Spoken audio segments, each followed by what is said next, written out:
گرامی داشت نام نیکی بابا جان غفورов مکتب بزرگی تربیت خودآگاهی خودشناسی تاریخی و افتخاری ملی میباشد.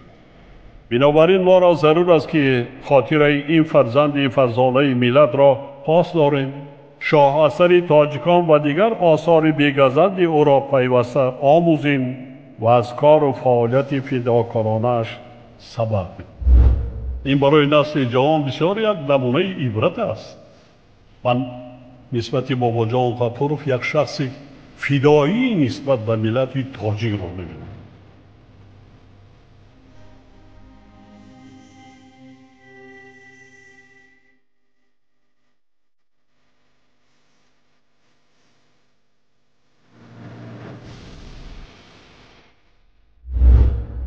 درود شنونده های گرامی، با توجه شما گفتار ادبی از سلسله خوانش بدیعی از روی کتاب تاجیکان اکادمیک بابا جان غفورov، نشر مختصری علمی عاموی، راوی هنرپیشه خلقی تاجیکستان قربان صابر. آغاز گفتار 62.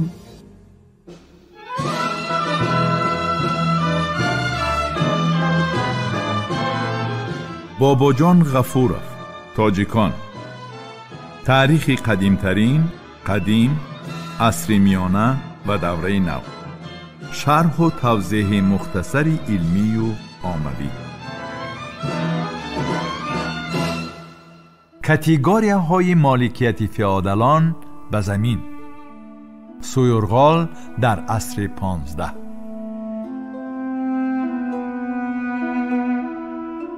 در عصر 15 ذخیره زمین‌های وقف زیاد گردید. تیمور و تیموریان از حساب اموال وقف فعالیت بناکاری را وسعت داده در بسیار شهرهای آسیای میانه و ایران مدرسه و مسجد، مقبره و خانقه و غیره ها ساختند. اموال وقف در اختیار متولی بود. اکثر وقت وقف گزاران خود و اولادشان را متولی تعیین می‌کردند. همچنین اداره مخصوص نیز بود که اداره وقف را نظارت می‌نمود و این مؤسسه راهبر نیز داشت. دبیرخانه راهبر یا صدر از ثروت وقف مالهای مخصوص می‌گرفت و آن را برای معاش کارمندانش مصرف می‌کرد. اموال وقف از نظارت صدر تنها با فرمان مخصوص پادشاه آزاد شده می‌توانست. هم صدر و هم کارمندان او سعی می‌کردند که از عایدات وقف حصه بیشتری به دست آورند. برای این مبارزه‌های تیز و تند صورت می‌گرفت. با سبب سوء استفاده از منصب بعض سردارها را از وظیفه می‌گرفتند. دیگر نمود انداز و مالیات از همه زمین‌های وقف به فایده خزینه دولت ستانیده می‌شد. اما در بعض حالتها از بعض زمین‌های وقف با سفارش مخصوص پادشاه انداز ستانیده نمی‌شد. در زمان تیمور این گونه آزادکنی‌ها بسیار انجام می‌یافت. در زمان تیموریان ذخیره زمین‌های دولتی از دیگر نمود زمین‌ها بیشتر بود. اما در نتیجه این عام زمین از جانب امیران تیموری حصه کمی آن به خزینه دولت داخل می شد. سویورغال عصر 15 یگانه و در شکل مستقیم نبود. در این دوره نوع‌های گوناگونی پاداش وجود داشت که آنها را نیز سویورغال می گفتند. از نمودهای معمول سویورغال ملک خاصه اعضای خاندان سلطنتی به شمار می رفت. آنها در شهر و ولایت‌های بزرگی همچون این عام به دست آورده خود عملاً صاحب اختیاری کامل بودند. این نوع این عام‌ها را بعضاً منصبداران کلان نیز صاحب می‌شدند و در شهر و ولایت‌ها به طور خود حکم فرمایی می‌کردند. همزمان این گونه سویورغال‌ها خصوصیت‌های میراثی گرفته بودند. بنابراین آنها را سویورغال‌های ابدی نیز می گفتند. غیر از این سویورغال‌های خرد نیز وجود داشتند. حقوق این گونه زمیندارها محدود بود. در زمان تیمور سپهسالاران و سرداران دسته ها که کارنمایی های خوبی می کردند به این گونه انعام ها مشرف می شدند. حجم این گونه سیورغال ها می توانست از یک ولایت کلان تا یک دهه خرد باشد، یعنی حجم این گونه سیورغال گوناگون بود. روحانیان نیز می توانستند به این گونه سیورغال صاحب شوند. زمین های ملک در دوره تیموریان بسیار بودند. آنها به اشراف و طبقه روحانیان تعلق داشتند. مثلا به اختیار خواجه احرار که یکی از املاکداران دور بود 1300 قطعه زمین در ولایت‌های مختلف آسیای میانه قرار داشت. از عایدات زمین‌های ملک فقط یک حصه‌اش به دولت تعلق می‌گرفت. اما در عصر 15 بیشتری زمین‌های ملک اشراف و روحانیت از پرداخت یک حصه عایدات به خزینه حکومت مرکزی آزاد شدند.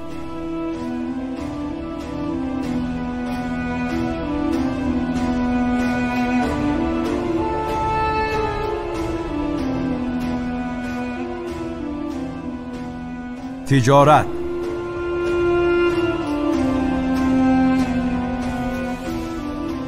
در عصر 15 کسب و هنر و تجارت پولی داخلی به درجه بلند ترقیات رسیده بود. حجم عمومی استحصال مال و هم وزن خاصی استحصال مال‌های سرمصرف زیاد گردید. طبقه های وسیع جمعیتی، شاه و قسماً اهالی دهات، خصوصاً اهالی دهه‌های نزد شهرها به مناسبت‌های مالی و پولی گذشتند. تجارت پولی در دایره استعمال عموم و وسیله سیکه های میسی به وقوع پیوست. اصلاحات پولی که اولوغ بیگ در سال 1428 انجام داد از این جهت اهمیت کلان داشت.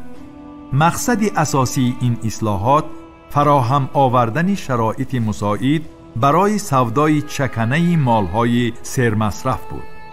از این اصلاحات از همه بیشتر ساکنان عادی شهر و اهالی دهات فایده می دیدند.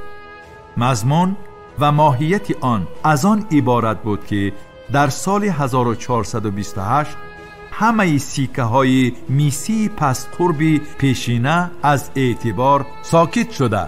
دارندگان آن می توانستند این پولهایشان را در مدت معین به سیکه های نوی نسبتاً بلند قرب عوض نمایند.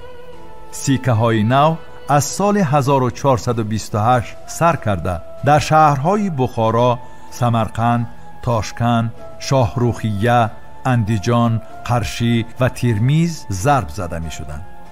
شکل یگانه پولها بسیار مشکلات را در ساحه تجارت از بین برده پیش راه سوء استعمال و قلابی را گرفت. جاری شدن اصلاحات و موفقیت آن برای انکشاف من بعده تجارت مالهای سرمصرف شرایط مساعد فراهم آورد.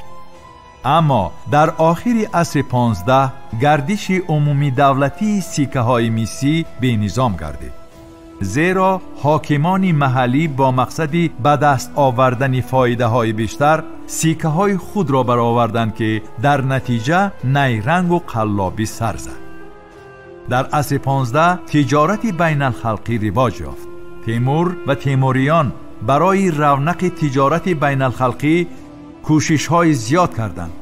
حتی تیمور به پادشاهان فرانسه و انگلیا مکتوب نوشته قید نموده بود که تاجران را پشتیبانی کنند. در این دوره به بازارهای آسیای میانه بسیار مالهای خارجی وارد می شد و در نوبت خود از آسیای میانه به دیگر کشورها نیز مال و اشیای بیش صادر می گردید.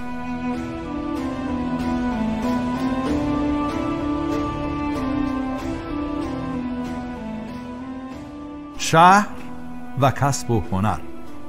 در عصر 15 کارگاه‌های عمومی کاسبان و هنرمندان استوار گردیده اهمیت خاصه پیدا کردند. در وقت جشن آرایی تیمور و تیموریان هر یک کارگاه کاسبان می توانست با اختیار خود شرکت کند.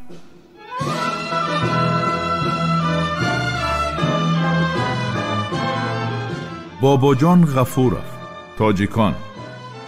تاریخ قدیمترین، قدیم، عصر میانه و دوره نو. شرح و توضیح مختصری علمی و عاموی.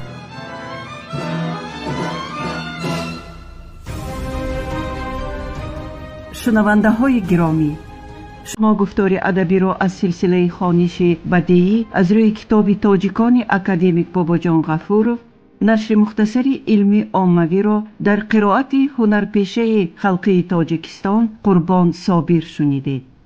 محرر سیدزاده عابدجان، کارگردان عبدالمنان رحمان.